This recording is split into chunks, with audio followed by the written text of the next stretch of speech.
sợ thế tận bàn tiêm bàn ăn nụ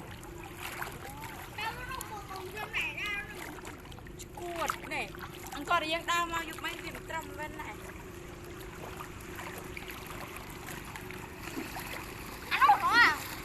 ăn không phải chữ rồi đây không răng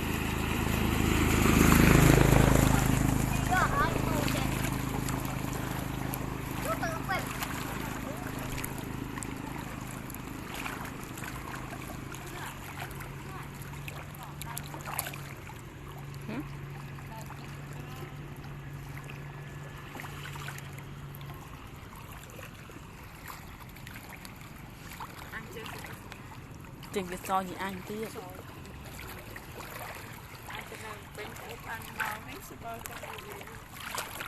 ăn cái này nghe ta cởi hiệp bom ở đó này nè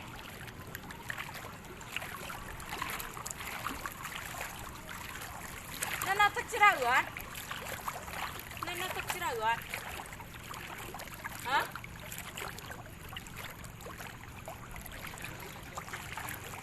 okay